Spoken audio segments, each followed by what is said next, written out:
जय राधा माधव कुंज बिहारी गोपीजन वल्लभ गिरिवरधारी।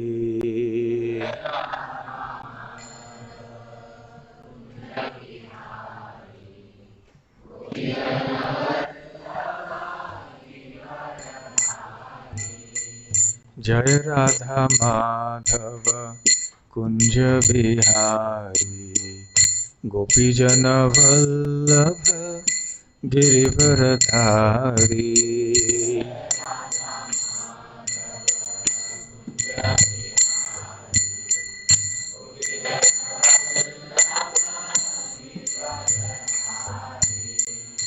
यशोदानंदन व्रज जन रंजन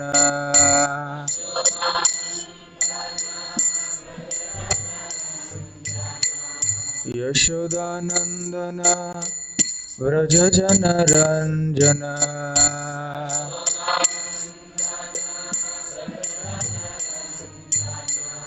यमुना तीरावनचारी।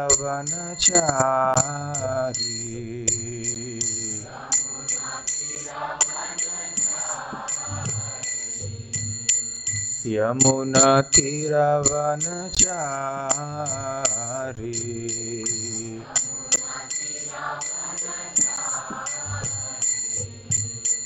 जय राधा माधव कुंज बिहारी गोपीजन वल्लभ गिरिवरधारी।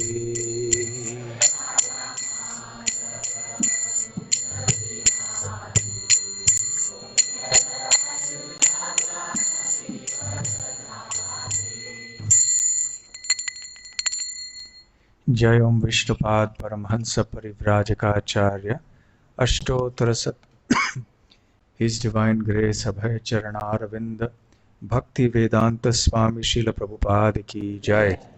अनंत कोटि वैष्णव वृंद की जय। श्री श्री राधा गोकुलानंद की जय। श्री श्री जगन्नाथ बलदेव सुभद्रा मई की जय। श्री श्री गौर निताय की जय। ग्रंथराज श्रीमद् भागवतम की जय।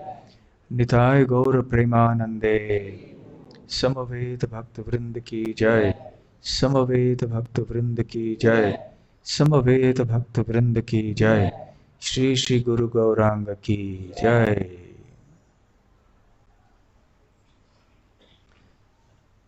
ओम नमो भगवते वासुदेवाय।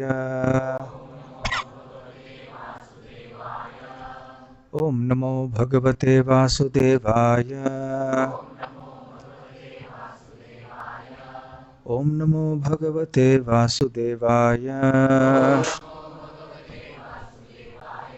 नारायणं नमस्कृत्य नरं चैव नरोत्तमं देवीं सरस्वतीं व्यासं ततो जयमुदीरयेत्। नष्टप्रायेषु भद्रेषु नित्यं भागवत सेवया भगवत्युत्तमा श्लोके भक्तिर्भवति नैष्ठिकी। ग्रंथराज श्रीमद् भागवतम 8वां स्कंद 24वां अध्याय भगवान का मत्स्यावतार।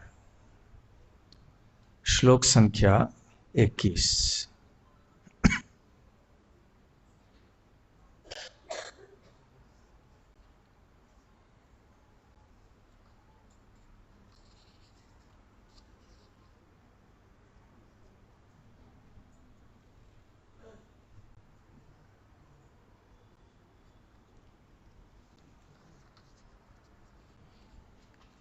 ये गलत रखा है, इसको सही मार्क रखना चाहिए इसको हमेशा, ये तो ढूंढते रहना पड़ता है।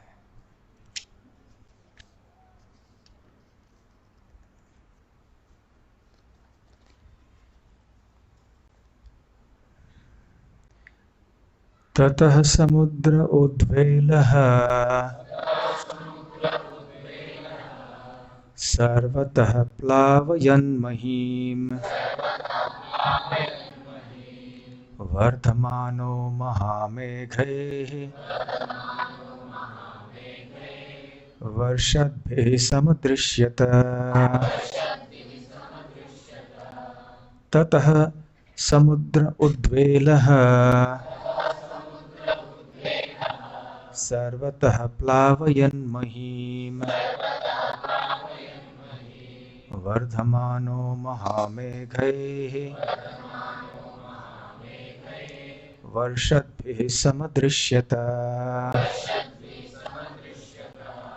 ततः समुद्र उद्वेलः सर्वतः प्लावयन्महीम् वर्धमानो महामेघैः वर्षद्भिः समदृश्यत। दो प्रभु जी, दो माता जी।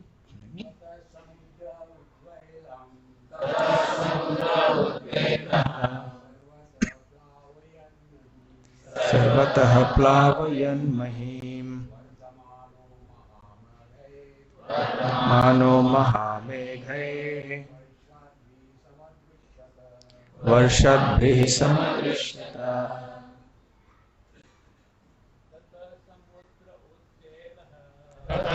समुद्र उद्वेलः प्लावयन्महीम् वर्धमानो महामेघैः समदृश्यत। समुद्र उद्वेलः सर्वतः प्लावयन्महीम् वर्धमानो महामेघैः वर्षद्भिः समदृश्यत। ततः समुद्र उद्वेलः सर्वतः प्लावयन्महीम् वर्धमानो महामेघैः वर्षद्भिः समदृश्यत। ततः तत्पश्चात् समुद्रः समुद्र उद्वेलः उमड़ता हुआ सर्वतः सर्वत्र प्लावयन जलमग्न करते हुए महीम पृथ्वी को वर्धमानः अधिक अधिक बढ़कर महामेघैः विशाल बादलों के द्वारा वर्षद्भिः लगातार वर्षा द्वारा समदृश्यत राजा ने देखा। अनुवाद श्रील प्रभुपाद द्वारा। तत्पश्चात विशाल बादलों ने झड़ी लगाकर समुद्र के जल को और अधिक चढ़ा दिया। इससे समुद्र बढ़कर स्थल के ऊपर बहने लगा और उसने समस्त विश्व को जलमग्न करना आरंभ कर दिया। ओम अज्ञानतिमिरान्धस्य ज्ञानाञ्जनशलाकया चक्षुरुन्मीलितं येन तस्मै श्रीगुरवे नमः। श्रीचैतन्यमनोभीष्टं स्थापितं येन भूतले स्वयं रूप कदा मह्यं ददाति स्वपदान्तिकं। वन्देऽहं श्रीगुरुं युतपदकमलं श्रीगुरून् वैष्णवांश्च श्रीरूपं साग्रजातं सहगणरघुनाथान्वितं तं सजीवं साद्वैतं सावधूतं परिजनसहितं कृष्णचैतन्यदेवं श्री राधा कृष्ण पादान् सह गण ललिता श्री विशाखान्वितांश्च। नमो ओम विष्णुपादाय कृष्ण प्रेष्ठाय भूतले श्रीमते भक्ति वेदांत स्वामिन्निति नामिने। नमस्ते सारस्वते देवे गौरवाणी प्रचारिणे निर्विशेष शून्यवादी चात्य देश तारिणे। वाञ्छाकल्पतरुभ्यश्च कृपा सिन्धुभ्य एव च पतितानां पावनेभ्यो वैष्णवेभ्यो नमो नमः। जय श्री कृष्ण चैतन्य प्रभु नित्यानंद श्री अद्वैत गदाधर शिवासादि गौर भक्त वृंद। हरे कृष्णा कृष्णा कृष्णा हरे हरे, हरे राम राम राम हरे हरे। हरे कृष्णा। तो भगवान के मत्स्य अवतार की चर्चा पिछले कई हफ्तों से, कई रविवारों से चल रही है। क्योंकि ये साधारण मछली नहीं है, भगवान के अवतार हैं, इसलिए इनके बारे में सुनना हमारे लिए भक्ति के लिए, हमारे भक्ति के लिए बहुत ही पोषक है, पौष्टिक है। और अंततः ये तो श्रीमद् भागवतम की कथा है। श्रीमद् भागवत का हर एक अक्षर दिव्य है और भक्ति वर्धक है, हृदय को शुद्ध करने वाला है। इसलिए हमें श्रीमद् भागवत के हर एक अध्याय के हर एक श्लोक को ध्यान से सुनना चाहिए, पढ़ना चाहिए, इसके बारे में स्मरण करना चाहिए। तो अब तक कथा ये हुई है कि राजा सत्यव्रत, जो कि एक महान भक्त थे, राज ऋषि थे, उनके सामने भगवान एक छोटे से मछली के रूप में प्रकट हुए, जबकि वो कृतमाला नदी में स्नान कर रहे थे। और मछली ने कहा कि मुझे नदी में वापस मत डालिए। तो उन्हें फिर राजा ने एक छोटे से पात्र में रखा, कमंडल में रखा। वो जगह छोटी पड़ गई। फिर वहाँ से उन्होंने एक कुएं में डाला, कुआं भी कम पड़ गया। वहाँ से एक तालाब में रखा, वो भी कम पड़ गया। एक बड़े जलाशय में रखा, वो भी कम पड़ गया। और फिर अंततः समुद्र में रखना चाहा। तब मछली ने फिर से निवेदन किया कि बहुत बड़े बड़े जलचर प्राणी यहाँ पर समुद्र में रहते हैं, जो कि मुझे खा जाएंगे, इसलिए कृपया मुझे यहाँ मत डालिए। तब राजा समझ गए कि ये कोई साधारण मछली नहीं है, ये स्वयं भगवान है। तो उन्होंने भगवान के सामने प्रार्थना की, भगवान की स्तुति की और उनसे जिज्ञासा की कि आप किस उद्देश्य से, किस भक्त के उद्धार के लिए आप यहाँ पर इस बहुत ही अद्भुत और विशेष रूप में प्रकट हुए हैं। तो जब इन्होंने प्रार्थना की तो भगवान ने बात करना प्रारंभ किया। वैसे साधारणतः मछली बात नहीं करते हैं, परंतु जब भगवान मछली का रूप धारण करते हैं तो कुछ भी कर सकते हैं। और ये मछली का रूप जिसकी भगवान ने जो धारण किया, ये दिव्य है। तो भगवान ने उनको आदेश दिए और भविष्यवाणी की। उन्होंने कहा कि हे राजन, ठीक आज से 7 दिन बाद एक बहुत बड़ा प्रलय होने वाला है। समुद्र का जल सारे पृथ्वी पर फैल जाएगा, जमीन नहीं रहेगी, जमीन भी ढक जाएगी, पानी के नीचे आ जाएगी। इसलिए अभी आप तैयारी करो। मैं तुम्हारे लिए एक नाव, एक नौका भेजने वाला हूं।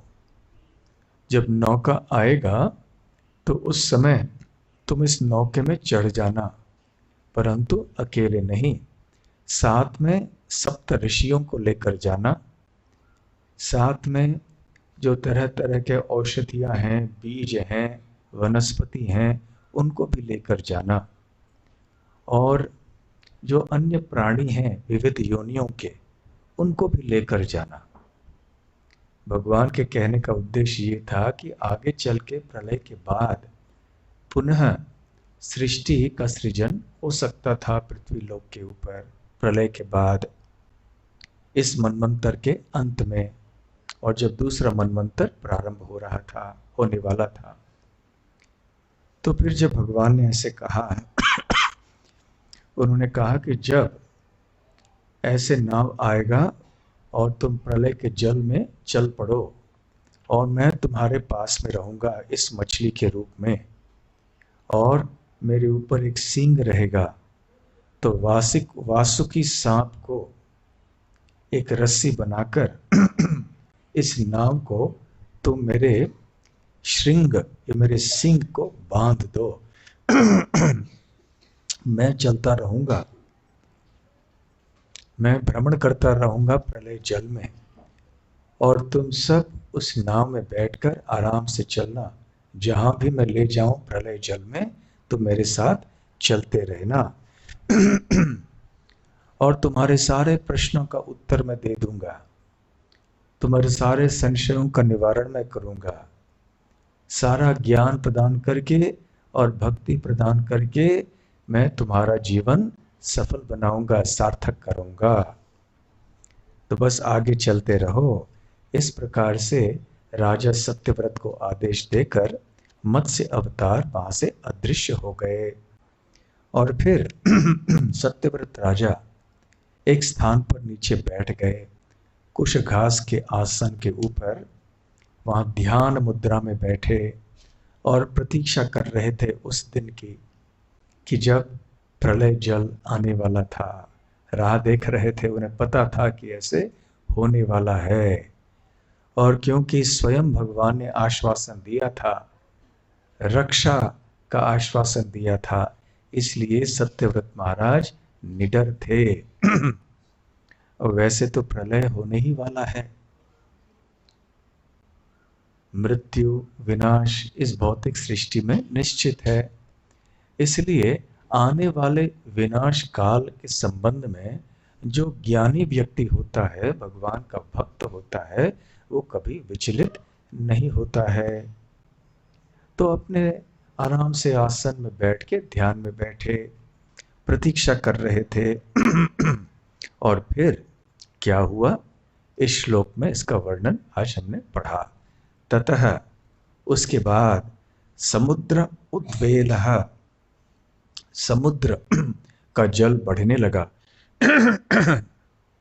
सर्वतः प्लावयन् महीम वर्धमानः, तो सारे समुद्र का जल जो है वर्धमान, उसकी लहरें, उसकी ऊंचाई बढ़ने लगी। और महीम, सर्वतः महीम, मही अर्थात पृथ्वी, ये जल सारे पृथ्वी पर भर गया, जमीन दिखाई नहीं पड़ रहा था।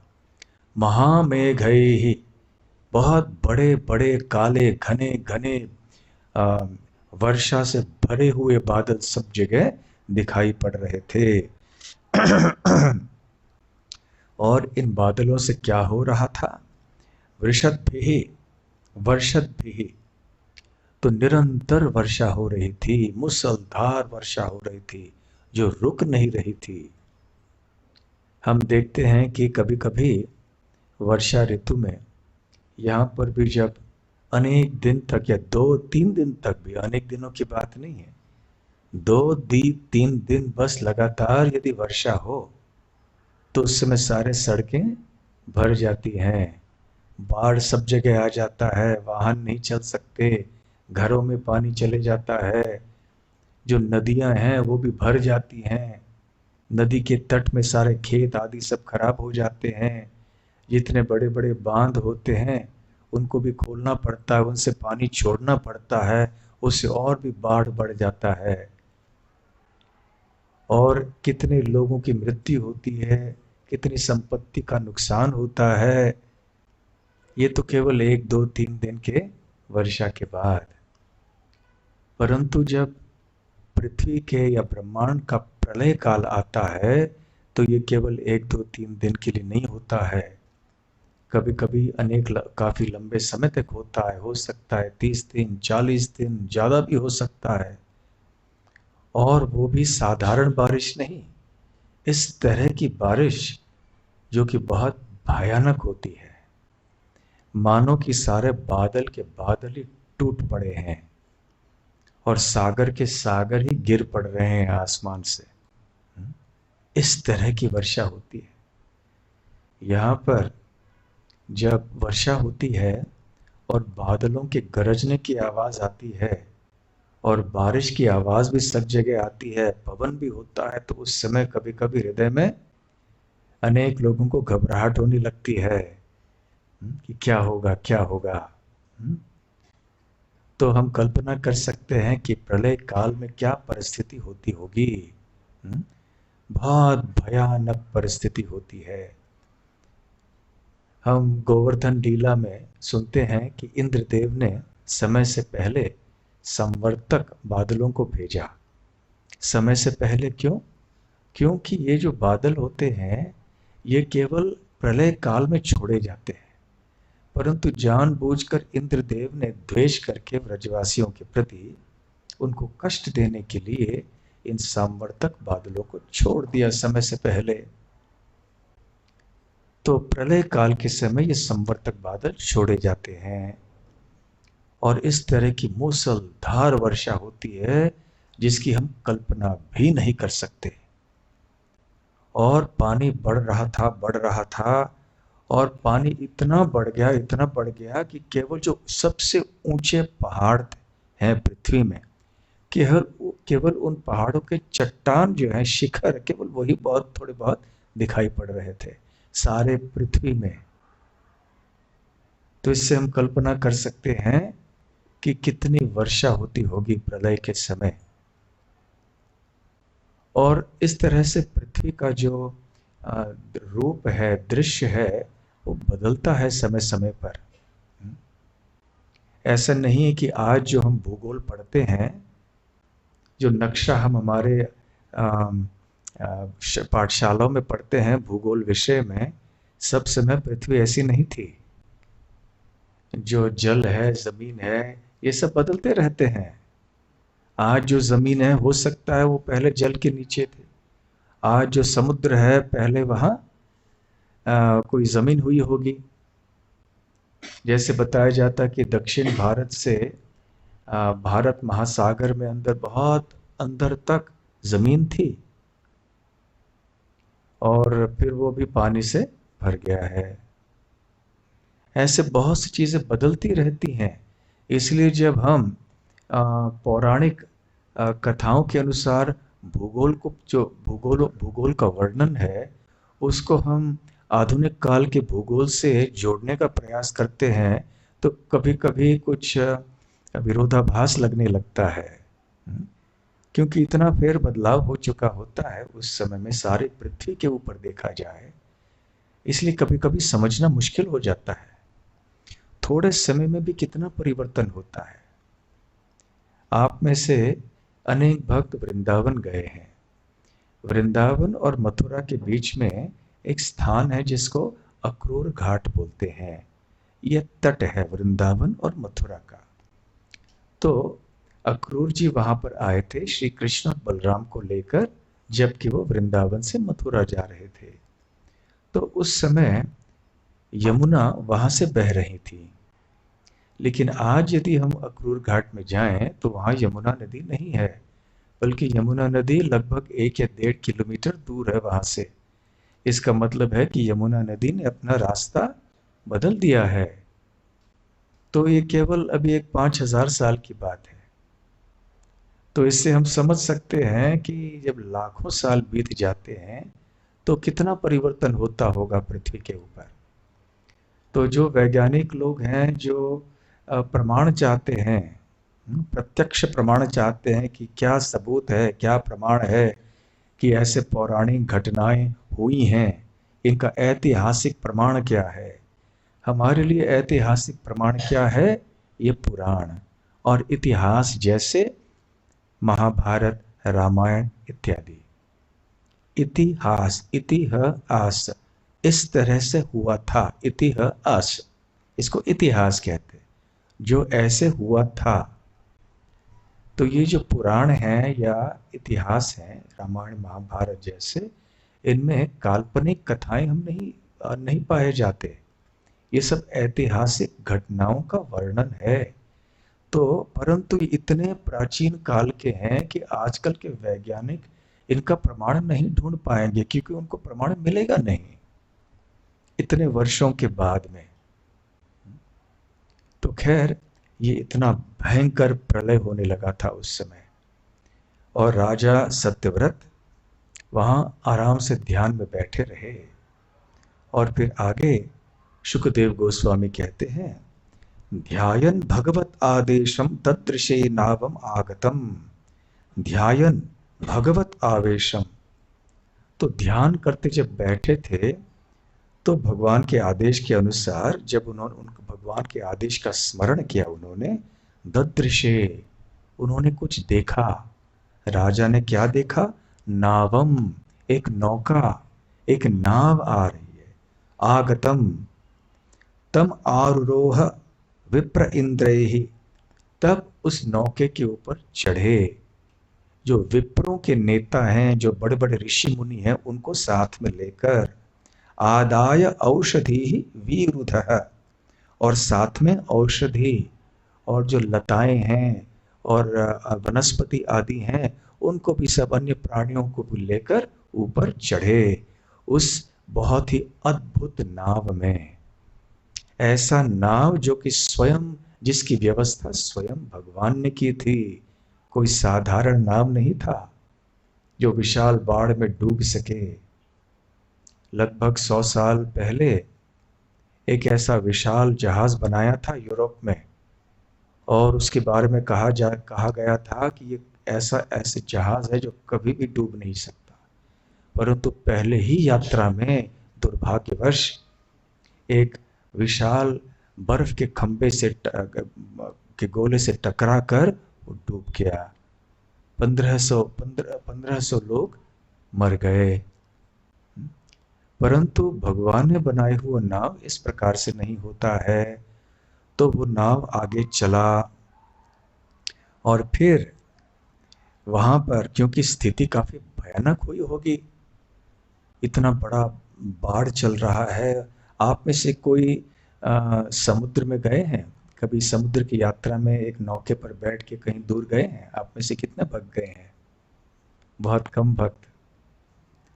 तो जब आप बीच समुद्र में होते हैं और वहाँ पे कोई तूफान आता है और बड़ी बड़ी लहरें आती हैं, और फिर नौका भी ऊपर नीचे लहरों के साथ चलता है, तो क्या होता है? उस समय कोई नास्तिक होता है क्या? कोई नास्तिक नहीं होता। और साधारण चलते हुए भी पानी की लहरों के कारण जहाज ऊपर नीचे होता है, इसलिए अनेक लोगों को उल्टी हो जाती है। स्वाभाविक है, अनेक लोगों को तो यहाँ बस में बैठ के उल्टियाँ होती हैं। ये भी कभी कभी होता है, कभी को कोई गाड़ी में नहीं बैठ सकते, कोई बस में नहीं बैठ सकते, उछल उछल हो जाता है। तो समुद्र के बीच में जब साधारण ज़्यादा भी तूफान वगैरह नहीं होता, उस समय भी ऐसे होता है। तो जब जैसे सुनामी जैसे बहुत विशाल कोई तूफान हो रहा हो और लहरें ऊपर ऊंची ऊंची हों, तो उस समय कल्पना कर सकते हैं कि एक छोटे से मैचिस का डिब्बा होता है ना, कैसे उसे आप समुद्र में फेंक दें, ऐसे ही होगा। समुद्र के जो बड़े जहाज होते हैं और एक माचिस के डिब्बे में ज़्यादा फर्क नहीं है, क्योंकि समुद्र इतना बड़ा है, इतना बड़ा है कि क्या फर्क है। कोई 100 फुट लंबा है, 200 फुट लंबा है, और ये थोड़े 2 इंच 6 इंच लंबा है, कोई फर्क नहीं पड़ता। तो उस समय जो सप्त ऋषिगण वहां पर नौके में बैठे थे, उन्होंने राजा से कहा, क्या कहा? तम ऊचुः मुनयः प्रीता। तम मतलब राजा को, राजा का संबोधन करते हुए मुनयः ऊचुः प्रीता, तो बड़े प्रीति से, प्रेम के कारण, बड़े प्रेम से प्रेम भरे शब्दों ने ऋषियों ने राजा से कहा, राजन ध्यायस्व केशवम, भगवान श्री केशव के ऊपर ध्यान करो। क्यों ध्यान करना चाहिए? स वै नः संकटाद अस्माद आवीत शम विधास्यति, वो व्यवस्था करेंगे। विधास्यति, क्या व्यवस्था करेंगे? शम, एक बहुत मंगलमय परिस्थिति का की व्यवस्था करेंगे, जिसमें कि ऐसे जो संकट हमारे सामने हम देख रहे हैं, संकटाद अस्माद, जो हमारे सामने दृश्य संकट दिखाई पड़ रहा है कि हम प्रलय जल के समुद्र में अभी हम लोग भ्रमण कर रहे हैं, उससे क्या करेंगे? आवीत आवित अविता, अविता अर्थात जो हमारी रक्षा करेंगे। तो इसलिए हे राजन, भगवान केशव या श्री कृष्ण के ऊपर ध्यान करना ताकि वो हमारी रक्षा करें। तो ये बहुत महत्वपूर्ण बात है कि जब कोई व्यक्ति आपत्ति, एक बहुत ही आपातकालीन स्थिति में होता है, उसके जीवन में बहुत संकट आ जाते हैं, तो स्वाभाविक है कि वो भगवान का आश्रय लेता है। परंतु देखिए, संकट काल में सभी लोग भगवान का आश्रय नहीं लेते हैं। केवल जो लोग पुण्यवान हैं वही ले सकते हैं। जिनके इतिहास में, इस जन्म में और पिछले जन्मों में ऐसे भक्ति की सुकृति की पूंजी नहीं है, वो लोग भगवान का स्मरण नहीं करेंगे। आपातकालीन स्थिति में वो यहाँ वहाँ अपना प्रयास करेंगे, अपने बल से, अपने बुद्धि से, अपने धन से, पुलिस के द्वारा, इनके द्वारा, उनके द्वारा अपनी रक्षा करने का प्रयास करेंगे। अवश्य इनका प्रयोग भी हम कर सकते हैं और कभी कभी करना चाहिए, परंतु अंततः हमें जानना चाहिए कि केवल भगवान ही हमारी रक्षा कर सकते हैं। रक्षिष्यति इति विश्वासो। तो ये शरणागति का एक लक्षण है कि शरणागत भक्त के हृदय में ये अटूट विश्वास होता है कि श्री कृष्ण मेरी रक्षा करेंगे। एकमात्र वही कर सकते हैं और वही करेंगे। अवश्य रक्षिबे कृष्ण। इसको कहते हैं श्रद्धा। तो श्रद्धावान भक्त निश्चित ही भगवान का आश्रय लेता है। तो जो लोग श्रद्धावान भक्त नहीं है, ज्यादा दृढ़ता से जो भगवान की भक्ति नहीं करते हैं, परंतु पुण्यवान हैं, तो वो भी भगवान का आश्रय ग्रहण करते हैं। परंतु जब कठिनाई बीत जाती है भगवान की कृपा से, तो भगवान को पूजना भी बंद कर देते हैं। अगली बार जब कोई कठिनाई आती है, फिर से भगवान के पास आते हैं। वो कठिनाई दूर हो जाती है, फिर से भगवान को भूल जाते हैं। इसलिए भगवत गीता में भगवान ने विशेष करके 2 प्रकार के भक्तों का उल्लेख किया है। एक है जो कि सकाम भक्त होते हैं। सकाम भक्त कौन होते हैं? जो कि भगवान के पास जाते हैं कोई चीज मांगने के लिए। जब उनको कोई कष्ट होता है, कौन से श्लोक में भगवान कहते हैं इस बात को? चतुर्विधा भजन्ते माम जना सुकृतिनो अर्जुन, आर्थो अर्थार्थी जिज्ञासु ज्ञानी च भरतर्षभा। ये 4 प्रकार के सुकृतिन होते हैं। सुकृतिन मतलब कृति, मतलब कार्य करना। जो कृतिन, जो कृति सुकृति होते हैं, सुकृतिन, वो ऐसे लोग होते हैं जो पुण्यवान होते हैं। जो ऐसे पुण्यवान लोग ही सुकृतिन ही भगवान के पास आ सकते हैं, जबकि उनको कोई कष्ट होता है, उनको उनकी कोई भौतिक इच्छाएं होती हैं, जिनकी पूर्ति करने के लिए वो भगवान के पास आते हैं। परंतु क्योंकि वो नौसुखिया भक्त होते हैं और उनको इतना स्पष्ट ज्ञान नहीं होता है कि भगवान कृष्ण की शुद्ध भक्ति करना ही जीवन का अंतिम ध्येय है, तो जब उनके कष्ट समाप्त हो जाते हैं, वो चले जाते हैं दूर भगवान से। तो ये इस प्रकार का जो भाव है, वो शुद्ध भक्ति का भाव नहीं है। तो हमारा उद्देश्य क्या है? हमें चाहिए कि हम शुद्ध भक्त बने। किस प्रकार के? कौन सा श्लोक है उसके बाद? कौन सा? इसकी तुलना कौन से श्लोक से की गई है? हाँ, नहीं, वो तो जो है लोग कभी शरणागत नहीं होंगे। तो जो सकाम भक्त हैं और जो बिल्कुल प्रेमी भक्त हैं, जो शरणागत हो गए हैं, महात्मानस्तु माम पार्थ दैवीं प्रकृतिमाश्रिता भजन्त्यनन्य मनसो यात्वा भूतादिम अव्ययम। ऐसे जो महात्मा होते हैं वो श्री कृष्ण की दिव्य शक्ति का आश्रय ग्रहण करते हैं और सतत उनकी प्रेममयी भक्ति में लगे रहते हैं। और ऐसे भक्त जो हैं वो भगवान से कुछ मांगते नहीं हैं, भौतिक चीज नहीं मांगते हैं, केवल भगवान की प्रेममयी निस्वार्थ सेवा करते हैं। तो ऐसे निस्वार्थ भक्त भी कभी कभी कष्ट के समय भगवान का आश्रय ग्रहण करते हैं, परंतु क्योंकि उनका जो आश्रय का भाव है वो सतत रहता है, इसलिए भगवान के पास कष्ट के समय आना उनके भक्ति के लिए दोष नहीं है। जैसे द्रौपदी देवी है, वो तो कितनी बार कष्ट का अनुभव कर चुकी थी और हर बार कृष्ण को बुलाती थी। जैसे जब वस्त्र हरण हुआ उनका दुशासन के हाथों, तो कृष्ण को पुकारा उन्होंने, हे गोविंद कह के पुकारा और गोविंद प्रकट हुए वहां पर। उसी प्रकार से अक्षय पात्र के लीला में उस समय भी द्रौपदी देवी ने कृष्ण को पुकारा। यद्यपि कृष्ण द्वारका में थे, बहुत दूर थे, और उस समय पांडव जो हैं वो व्रजभूमि में थे, परंतु कृष्ण के लिए किस बात की देरी, वो तुरंत प्रकट हो गए द्रौपदी देवी के सामने कि अरे द्रौपदी, तुमने मुझे पुकारा।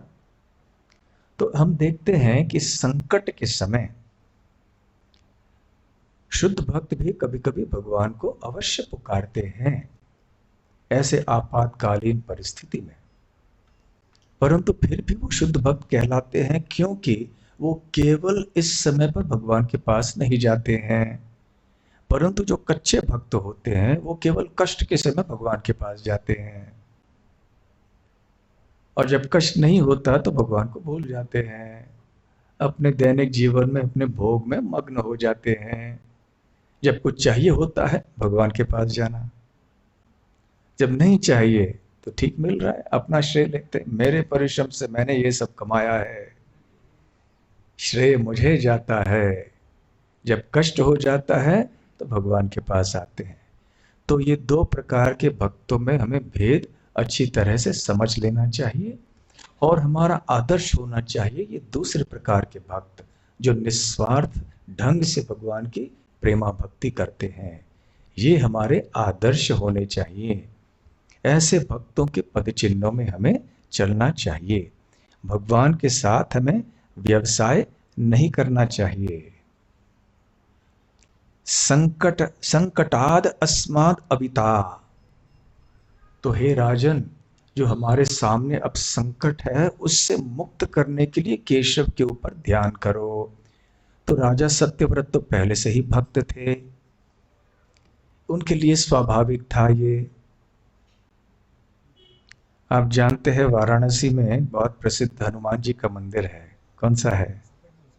संकट मोचन मंदिर, हनुमान संकट मोचन हनुमान मंदिर व्रजभूमि में भी है, शायद कहाँ डीग में है, मथुरा जिले में।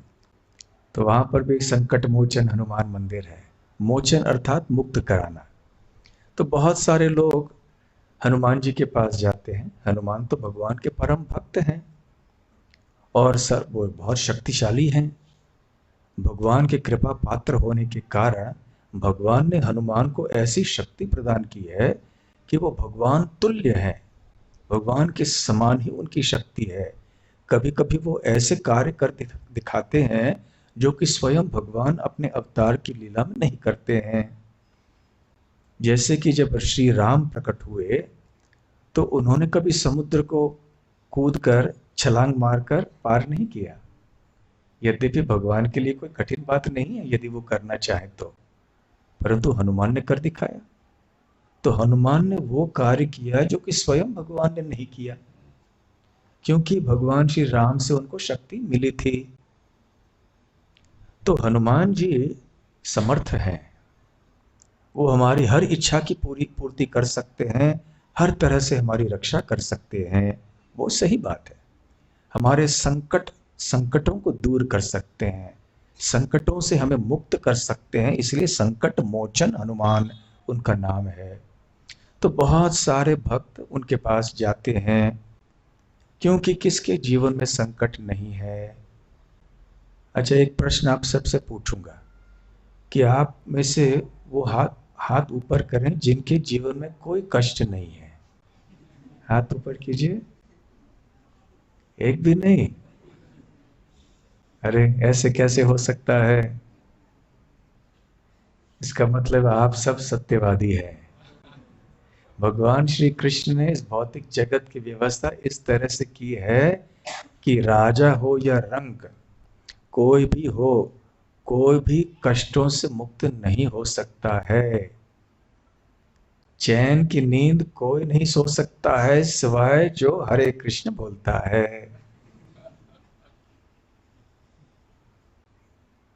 तो खैर, संकट तो सबके जीवन में आती है, एक के बाद एक के बाद एक के बाद आते रहते हैं। इसलिए लोग पीड़ित होकर कभी कभी यहाँ जाते हैं, कभी वहां जाते हैं। सोमवार को यहाँ जाते हैं, मंगलवार को वहां जाते हैं, बुधवार को और कहीं जाते हैं, बृहस्पतिवार को और कहीं जाते हैं। सब लोग अपने संकटों से राहत चाहते हैं। इसलिए हनुमान जी भी बहुत लोकप्रिय हैं इस दृष्टि से। अपने संकटों से मुक्त होने के लिए जाते हैं हनुमान जी के पास। परंतु क्या हनुमान जी की कृपा हमें यदि लेनी है, ये क्या तरीका है? जब हनुमान जी के पास जाते हैं, उनसे क्या मांगना चाहिए? मुझे पेट दर्द हो रहा है, मुझे पेट दर्द से मुक्त करा दीजिए, ये क्या कारण है हनुमान जी के पास जाने के लिए? हनुमान जी, मेरे व्यवसाय में नुकसान हो गया है, तो कृपा करके मुझे थोड़े पैसे दे दीजिए, ये क्या कारण है हनुमान जी के पास जाने के लिए? नहीं। हनुमान जी इतने बड़े भक्त हैं, वो हमें अनमोल रत्न दे सकते हैं।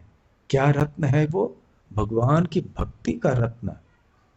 जब हनुमान जी के पास जाते हैं तो हमारे संसार के छोटे मोटे संकटों से मुक्त मुक्त होने के लिए क्यों जाना चाहिए? हनुमान जी के पास अवश्य जाना चाहिए, परंतु भक्ति के लिए जाना चाहिए। और भक्ति के लिए जो भी अनुकूल हो, ऐसी चीजें हम अवश्य मांग सकते हैं हनुमान जी से। परंतु हनुमान जी से एक व्यापार का रिश्ता नहीं बनाना चाहिए, व्यवसाय। कि हनुमान जी, मैं हर इस हफ्ते में एक दिन आपके पास आऊंगा, ये दान करूंगा, ये आपको अर्पण करूंगा, इसके बदले में आप मेरे ये संकट मुक्त कीजिए। पहला संकट ये, दूसरा ये, तीसरा ये। देखिए हनुमान जी, अच्छी तरह से लिस्ट बना के आया हूं मैं आपके पास, अब मुझे निराश मत कीजिए। तो ये भक्ति नहीं है, ये व्यापार है ना। तो शुद्ध भक्ति के सिद्धांतों के विरुद्ध है ये। तो संकट मोचन मंदिर में यदि कोई भक्त जाके कहे, ठीक है, कोई बात नहीं, जब आपातकालीन स्थिति में अवश्य जाइए, परंतु फिर हनुमान जी को, भगवान राम को, भगवान कृष्ण को छोड़िए मत। उसके बाद फिर अवश्य भगवान की भक्ति करते रहिए। तो खैर, क्योंकि सत्यव्रत राजा भक्त थे, इसलिए उनके लिए ये स्वाभाविक था। वैसे भी भगवान श्री कृष्ण भगवत गीता में कहते हैं ना, मच्चित्तः सर्वदुर्गाणि मत प्रसादात् तरिष्यसि अथ चेत्त्वम् अहंकारान् न श्रोष्यसि विनक्ष्यसि। उन्होंने कहा है, मच्चित्तः, अपने चित्त में केवल मेरा स्मरण करो, कृष्ण भावना भावित बनाओ अपने आप को। फिर क्या होगा? सर्व दुर्गाणि मत प्रसादात् तरिष्यसि, मैं तुम्हें सारे कठिनाइयों से पार करा के ले जाऊंगा। दुर्ग अर्थात कष्ट, कठिन समस्या। दुर्गाणी मतलब बहुवचन। यदि तुम कृष्ण भावना भावित रहे हे अर्जुन, तो मेरी कृपा से तुम इन सारे समस्याओं के समुद्र को भी तैर सकोगे। कभी कभी जो हमारे जीवन में संकट आते हैं वो समुद्र की तरह विशाल लगते हैं, कब इनका अंत होगा। कभी कभी छोटी छोटी समस्याएं होती हैं, कभी बहुत बड़ी समस्याएं होती हैं। हाँ, ये भी है कि ऐसी कभी थोड़ी थोड़ी समस्याएं हैं जिनका कोई निवारण नहीं है, तो उनको सहन करना है। जैसे एक भक्त कई साल पहले एक चुटकुला सुना रहे थे कि उन्होंने कहा, एक नौजवान एक साधु के पास गया कि विवाहित जीवन में मेरे बहुत कष्ट हो रहे हैं, तो कोई उपाय बताइए। तो साधु ने उत्तर दिया कि इसके लिए उपाय होता तो क्या मैं साधु बनता। ऐसे थोड़ी थोड़ी कभी कभी ऐसी चीजें होती हैं जिनका कोई उपाय नहीं होता है, तो फिर सहन करना है। परंतु सहन करते करते भक्ति करना चाहिए, भक्ति को छोड़ना नहीं चाहिए।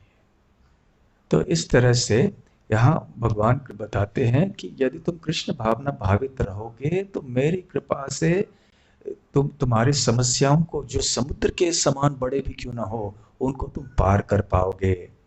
अथ चेत त्वम अहंकारान न श्रोष्यसि, परंतु यदि तुमने अहंकार की वजह से मेरी बात नहीं सुनी तो क्या होगा, विनंक्ष्यसि, तुम्हारा विनाश होगा। स्पष्ट भगवान बता रहे हैं, भगवान जबरदस्ती नहीं कर रहे हैं हमसे, लेकिन वो बता रहे हैं ऐसे करोगे तो ये होगा, वैसे करोगे तो ये होगा।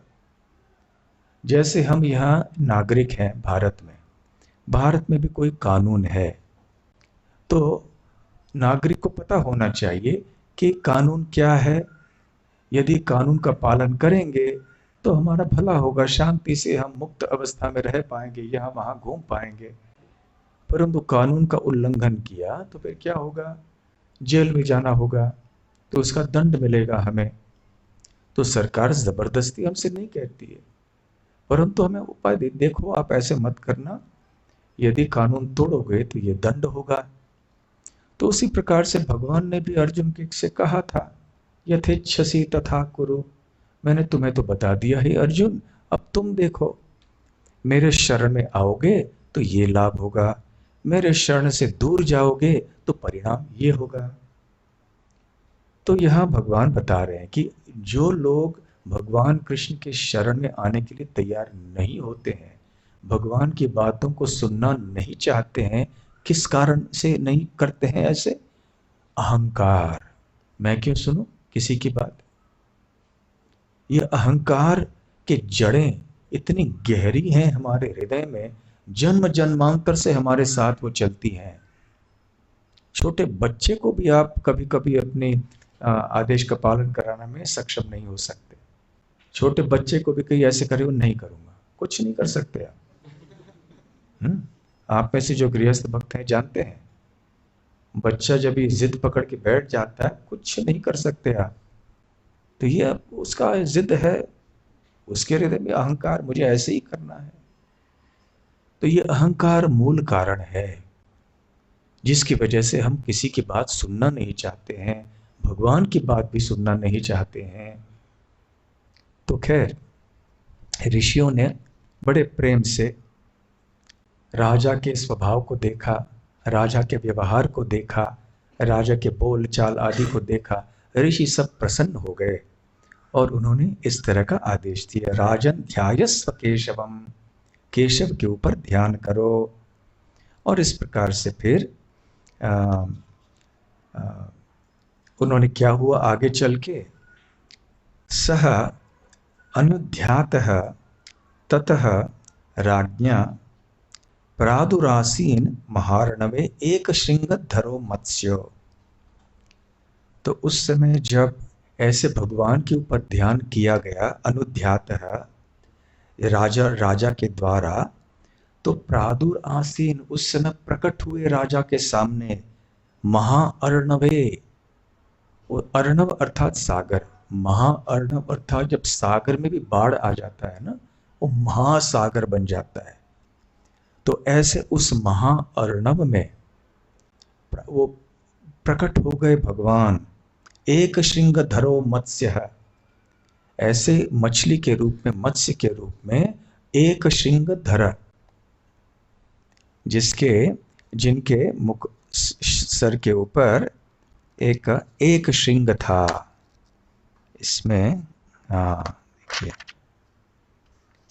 शायद आप में से जो दूर है वो देख नहीं सकते हैं। यहाँ पे ये चित्र है, मछली वहां पर है ऊपर, और ये नौका है, और नौके को वासुकी से बांध दिया है। बहुत सुंदर चित्र है ये, बाद में आप देख सकते हैं आपके घर में, जिनके घर में भागवतम है, आप अवश्य देखिए इस चित्र को। तो खैर, तो जब ऐसे हुआ, और आगे क्या कहते हैं, हैमः स्वर्ण के बने हुए थे, नियुत योजन 80 लाख मील लंबे थे। उस समय की बात है, बहुत लंबे थे। और फिर भगवान के आदेशानुसार निबध्य नावम तच्छृंगे यथोक्तो हरिणा पुरा, यथा उक्त हरिणा पुरा। हरिणा अर्थात हरि के द्वारा, पुरा मतलब बहुत समय पहले, थोड़े समय पहले। यथा उक्त, जैसे भगवान हरि ने थोड़े समय पहले कहा था, वैसे ही किया राजा ने। क्या किया, निबध्य नावम तत्श्रृंगे, तत् उस मछली के श्रृंग, सिंग के ऊपर निबध्य बांध दिया। क्या बांध दिया, वरत्रेण अहिना, उन्होंने नौके को वासुकी को रस्सी बनाकर बांध दिया। और तुष्टाव मधुसूदनम, इस प्रकार से मधुसूदन भगवान श्री कृष्ण को प्रसन्न करने के लिए उन्होंने प्रार्थना करना शुरू कर दिए। तो यहाँ पर वो मत्स्य अवतार को मधुसूदन, शुकदेव गोस्वामी मधुसूदन कह के संबोधित कर रहे हैं। तो मधुसूदन नाम जो है भगवान का क्यों है, भगवान कृष्ण का नाम कोई बता सकते हैं?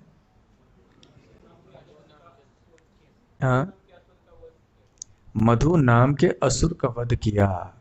कब किया?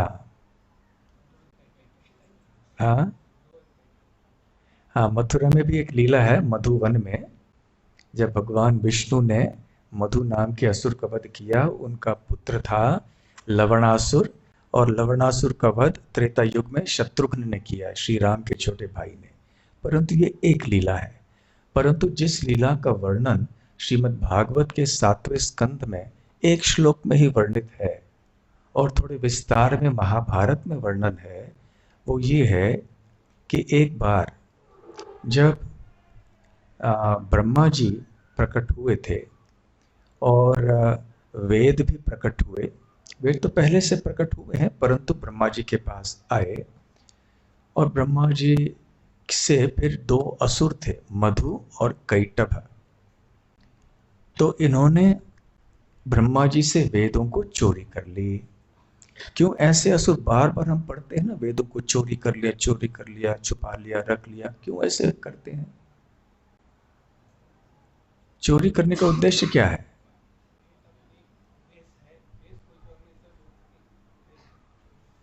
वेदों से क्या होगा? वेदों से लोगों का भला होगा, क्योंकि वेद लोगों को ज्ञान मिलेगा। तो जो असुरी प्रवृत्ति के लोग होते हैं, वो नहीं चाहते हैं कि लोगों का भला हो, वो चाहते हैं लोगों को कष्ट मिले। इसलिए वो चाहते हैं कि वैदिक ज्ञान सब तक ना पहुंचे। तो इसलिए समय समय पर ऐसे असुर आते हैं जो कि वेदों को चोरी कर लेते हैं। तो कई रविवार पहले हम ये चर्चा कर रहे थे कि हयग्रीव नाम का एक असुर था, जिसने ब्रह्मा जी से वेदों को चोरी कर लिया था, और इसलिए भगवान ने मत्स्य अवतार स्वीकार किया। 2 बार आए ना, पहली बार आए स्वयंभुव मनु के मनमंत्र में, उन्होंने हयग्रीव की हत्या की और वेदों की रक्षा की। दूसरी बार जब आए छठे मनमंत्र में, चाक्षुष मनु के मनमंत्र में, जिस लीला का वर्णन अब हम कर रहे हैं, ये दूसरी बार आए। तो पहली बार जब आए थे ब्रह्मा जी के इस दिवस में, तो उस समय वो हयग्रीव नाम के असुर ने जो चोरी की थी, भगवान ने मत्स्य अवतार के रूप में उनको मार डाला था, उनकी हत्या कर दी थी। अभी हयग्रीव न केवल एक असुर हैं, वही हयग्रीव नाम भगवान के एक अवतार का भी है। तो जब मधु और कैटभ इन्होंने वेदों को चोरी कर लिया और गर्भोदक सागर के नीचे छुपा दिया, तो भगवान ने हयग्रीव अवतार स्वीकार किया। हयग्रीव, ग्रीव मतलब गर्दन, हय मतलब अश्व अर्थात घोड़ा। तो घोड़े का गर्दन ऐसे था, उनका ये विशेष रूप था। जैसे नरसिंह, नरसिंह में मुंह किनका है? सिंह का है, और बाकी शरीर मनुष्य का है। तो उसी प्रकार से हयग्रीव अवतार में मुख घोड़े का है, बाकी शरीर मनुष्य का है। तो इस प्रकार से हयग्रीव, भगवान विष्णु हयग्रीव अवतार में आए। उन्होंने मधु और कैटभ की हत्या की, वेदों की रक्षा की, इसलिए मधु कैटभ। तो ये महाभारत में भी है और श्रीमद् भागवत में भी संक्षिप्त रूप में उल्लेख है। तो मधुसूदन ये शब्द, ये नाम जो है भगवत गीता में लगभग मेरे ख्याल से 5 बार तो भगवान श्री कृष्ण ने कहा है। अब अर्जुन ने या संजय ने भगवान का संबोधन मधुसूदन नाम से 5 बार हो चुका है। तो मधु और सूदन, मधु नाम का असुर, सूदन अर्थात विनाशकार, विनाश करना। मधुम सुदयति सह मधुसूदनः। तो मधु नाम के असुर का वध करने वाले को कहते हैं मधुसूदनः। आप में से भक्तों ने चैतन्य महाप्रभु के जो 2 सिनेमा आए थे, नदिया निमाई नीलाचले महाप्रभु को देखा था? कितने भक्तों ने देखा है? नदिया निमाई पहला, और दूसरा सिनेमा था नीलाचल महाप्रभु। वैसे हम सिनेमा नहीं देखते हैं, बाहर की सिनेमाएं, परंतु इस तरह की सिनेमाएं जो अधिकृत हैं, जो आपको बताई जाती हैं कि इनको देखिए, आप देख सकते हैं। तो ये 2 चैतन्य महाप्रभु के बारे में सिनेमा थे, बहुत अच्छे, और आप नेट पर भी देख सकते हैं। पहला है नदियार निमाई और दूसरा है नीलाचल महाप्रभु। उसमें चैतन्य महाप्रभु की लीलाओं का बहुत सुंदर रूप से अभी वर्णन हुआ है सिनेमा के रूप में। तो वहाँ पे जब चैतन्य महाप्रभु कीर्तन कर रहे होते हैं, ये बहुत साल पहले मैंने देखा था लेकिन याद है, तो वो गाते हैं, किसी को याद है क्या गाते हैं? हरे मुरारी मधु कैटभारे गोपाल गोविंद मुकुंद शौरी। तो क्या कहते हैं? हरे मुरारी मधु कैटभारे गोपाल गोविंद मुकुंद शौरी। ये बहुत प्रसिद्ध श्लोक है। वैसे बताया जाता है कि ये द्वापर युग का तारक ब्रह्म नाम है। हर एक युग में उस युग के निवासियों के लिए इस भवसागर को पार करने के लिए एक विशेष मंत्र होता है। सतयुग में एक मंत्र है, त्रेता में, द्वापर में, कली में। तो ये जो मंत्र है, ये आधा मंत्र है। ये द्वापर युग का तारक ब्रह्म नाम है। तारक मतलब जो तैर के हमें ले जा सकता है। और कलयुग के लिए कौन सा है तारक ब्रह्म नाम? हरे कृष्णा कृष्ण कृष्ण हरे हरे, हरे राम राम राम हरे हरे। तो इस प्रकार से यह मत्स्य अवतार को भी मधुसूदन कह के शुकदेव गोस्वामी संबोधित कर रहे हैं। और फिर अभी जब बांध दिया उस नाव को मत्स्य अवतार के सींग से, तो फिर वो मछली, वो मत्स्य भगवान स्वयं तैरने लगे इधर उधर। साले प्रलय जल में पूरे विश्व की यात्रा कर ली उन्होंने। लेकिन देखने लायक कुछ था नहीं, केवल जल ही जल। हम्म। अच्छा, आपको अंत में एक छोटी सी बात बताऊं, परंतु महत्वपूर्ण बात है। ईसाइयों का जो ग्रंथ है जिसको बाइबल कहते हैं, उसमें एक प्रसंग आता है जिसको नोआज आर्क कहते हैं।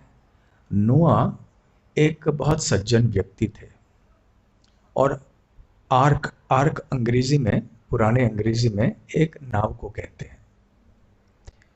तो ऐसी कथा वहां आती है संक्षेप में कि भगवान नोआ नाम के व्यक्ति के सामने प्रकट हुए और उन्होंने कहा, 7 दिन के बाद ऐसा बाढ़ आ जाएगा सारे पृथ्वी के ऊपर कि यहां सब कुछ डूब जाएगा।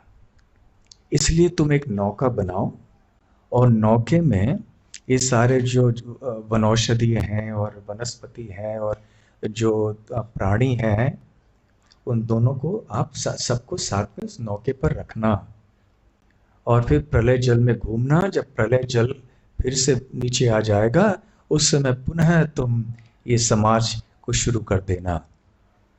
तो फिर ऐसे ही नोआ ने किया। ठीक 7 दिन बाद वहां पे प्रलय हो गया, भयंकर प्रलय हो गया। और फिर तब तक तो उन्होंने नौका बना दिया था, और फिर सारे प्राणी वगैरह बैठे प्रलय जल में घूमे। ऐसे अनेक दुनिया के अनेक समाजों में, अनेक प्रांतों में, देशों में इसी तरह की कथाएं आती हैं। केवल बाइबल में नहीं, परंतु अन्य देश हैं, कुरान में भी इसका उल्लेख है, ऐसा हमने पढ़ा। तो और अन्य देशों के इतिहासों में, प्राचीन इतिहासों में, लोक कथाओं में भी ऐसी कथाएं सुनाई पड़ती हैं। इससे हम क्या जान सकते हैं? आपको एक प्रश्न पूछूंगा, क्या समझ सकते हैं इससे?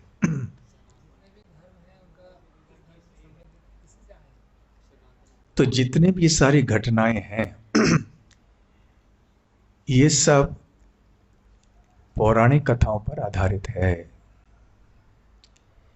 ये श्रीमद् भागवत, महाभारत, ऐसे जो इन इन ग्रंथों में जिन घटनाओं का वर्णन है, वो उस समय से भी और काफी पीछे पौराणिक, इसलिए उनको नाम है पुराण। जो बहुत पुराने काल से जिन जिन घटनाओं का वर्णन करते आए उनका, तो ये लाखों लाखों साल पहले की घटनाएं हैं। इतने विस्तार में यहाँ वर्णन है। वहां बाइबल के वर्णन में मत्स्य अवतार का उल्लेख नहीं है, केवल बिल्कुल बहुत सारे मिलते जुलते बातें हैं।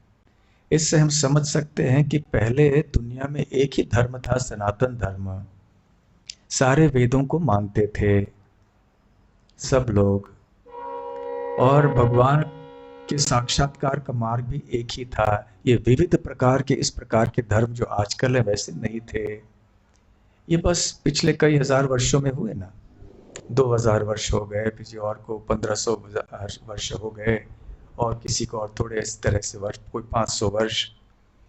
परंतु ये सनातन धर्म जो है, ये सनातन है, अनंत। ये इसकी कोई, इसका कोई प्रारंभ नहीं है, अनादि है और अनंत है। तो इसलिए नोआज आर्क इत्यादि ये सारी जो घटनाएं हैं, जो अन्य देश के अन्य जो समाजों में जो इतिहास है, वो केवल ये मत्स्य अवतार श्रीमद् भागवत के लीलाओं का ही एक परिवर्तित वर्णन है। इतने विस्तार में हमें ये नहीं मिलता है। तो खैर, आगे चल के फिर दूसरी बार अभी राजा सत्यव्रत प्रार्थना करने लगे, स्तुति करने लगे भगवान की। पहली बार तो कर चुके थे, कब? जब उन्होंने मछली को समुद्र में डालना चाहा और मछली ने कहा मत डालिए मुझे, तब उनको पता चला था कि ये भगवान हैं।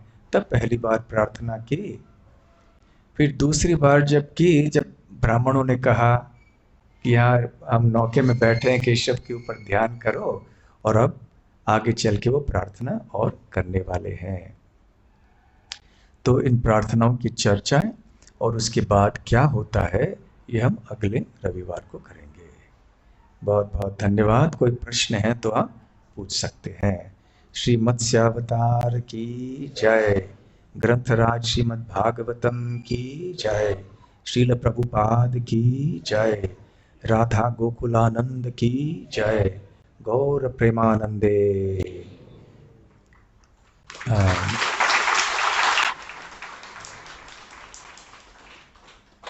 प्रश्न है किसी के? हाँ, माइक वहां दीजिए।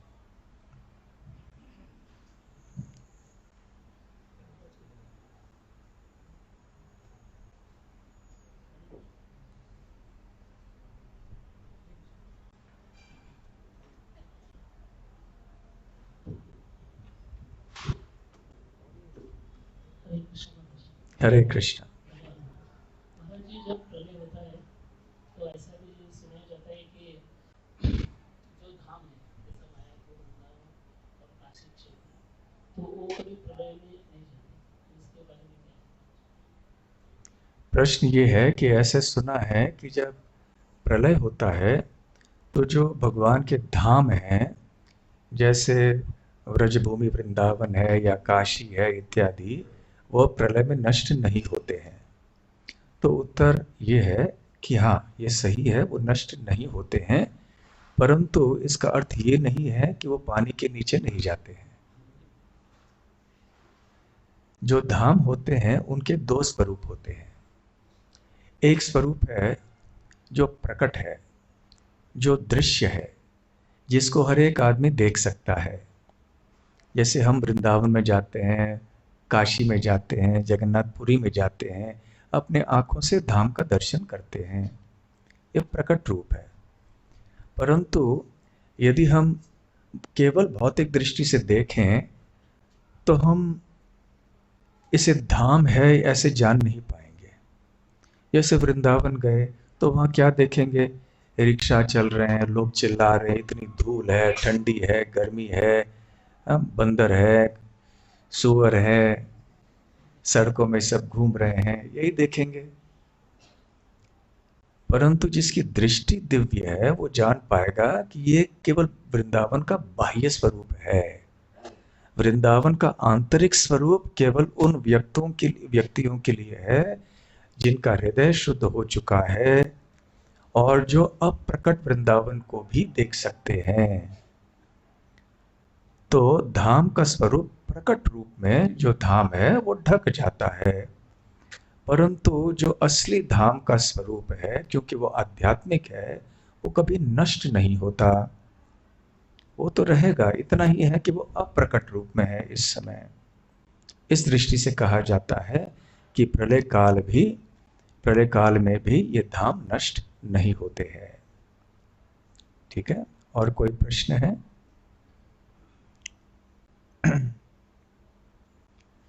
हाँ, वहाँ माइक दे दीजिए।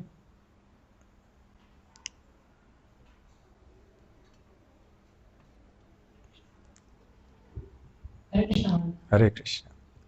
महाराज, हम भगवत गीता में ऐसे बहुत सारे वर्स देखते हैं, जैसे मत चित्ता सर्ववाणी और सतत चिंतन करो, न्यास चिंतन करो, मतलब जिसमें काफी इंटरेस्ट आता है कि कांस्टेंट एकदम अनइंटरप्टेड कॉन्शियसली रहना हमको कृष्णा में।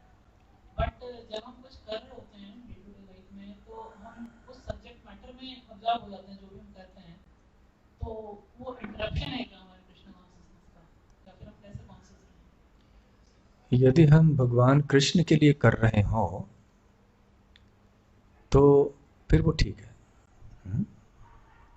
भगवान क्या आदेश देते हैं अर्जुन को? हाँ, माम अनुस्मर युध्य च। तो तुम मेरा स्मरण करो, युद्ध भी करो। ऐसे नहीं कि मेरा स्मरण करो इसलिए अपने धनुष को छोड़कर बैठो, स्मरण करो, वहां लोग तीर छोड़ रहे हैं वो ऐसे ही बैठे हैं, नहीं, युद्ध करो। जब युद्ध करना है तो ध्यान से करना है। अब यदि पूरा 100% ध्यान नहीं रहेगा तो फिर कोई सैनिक युद्ध कर पाएगा? तो अर्जुन जब युद्ध में थे, जब युद्ध भूमि पर थे, युद्ध कर रहे थे, तो क्या उनका ध्यान 100% युद्ध के ऊपर नहीं था? बिल्कुल था। वो देख रहे थे कहाँ से कहाँ जाना है, किसके ऊपर तीर चलानी, किसकी तीर आ रही है, बच के कैसे रहना है। बहुत सतर्क रहना पड़ता है युद्ध भूमि पर, सावधान रहना पड़ता है। परंतु कृष्ण के आदेश के अनुसार वो कार्य कर रहे थे, कृष्ण के लिए कर रहे थे। तो उसी प्रकार से हमारी भावना ये होनी चाहिए कि मैं कृष्ण के लिए कर रहा हूं या कर रही हूं। हाँ, बीच बीच में हमें प्रत्यक्ष रूप से भी कृष्ण का स्मरण करने का प्रयास करना चाहिए, परंतु कभी कभी उस कार्य में पूरी तरह से मग्न होना आवश्यक होता है। जैसे एक डॉक्टर होते हैं, वो कोई ऑपरेशन कर रहे होते हैं, तो उनको पूरा ध्यान देना पड़ता है कि मैं क्या काट रहा हूँ, किस चीज़ को जोड़ रहा हूँ। थोड़ा ध्यान भंग हो गया तो बहुत बड़ा नुकसान हो सकता है। तो वो भले डॉक्टर भक्त भी हों, तो जिस समय वो ऑपरेशन कर रहे हैं तो उनका पूरा ध्यान उसी में है। तो जब हम कोई कार्य कर रहे होते हैं तो उस कार्य में पूरी तरह से मग्न होना चाहिए, चाहे हम रसोई कर रहे हो, कुछ भी कर रहे हो, परंतु पीछे ध्यान ये होना चाहिए भगवान की संतुष्टि के लिए कर रहे हैं। ठीक है। एक और प्रश्न था। तो महाराज चैतन्य भागवत में एक एपिसोड आता है जहाँ पे कि वो रामानंद राय के एक भाई रहते हैं जो कि अय्यासी में इंडल्ज हो जाते हैं। फिर रामानंद राय के भाई, हाँ, क्या होते हैं?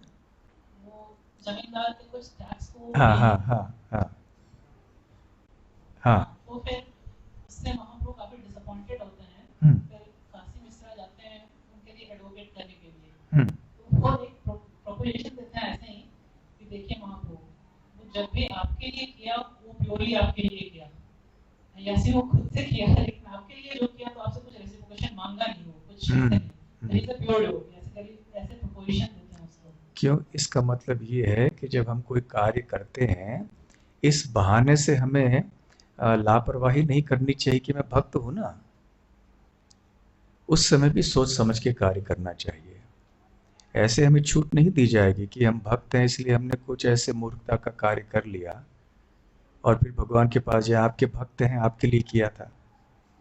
तो भगवान के लिए यदि कोई कार्य करना है तो वो सोच समझ के करना चाहिए, वो अधिकृत कार्य होना चाहिए। जब ऐसे नहीं होता है तो फिर हम भगवान को दोष नहीं दे सकते कि देखिए आपके लिए किया था, आपने क्या कर दिया। ठीक है। तो करने से पहले भी ध्यान करना चाहिए, सोच समझ के करना चाहिए, और करते समय भी पूरा ध्यान लगाना चाहिए। ठीक है। ठीक है, बहुत बहुत धन्यवाद। हरे कृष्णा। श्रील प्रभुपाद की जय। गौर प्रेमानंदे।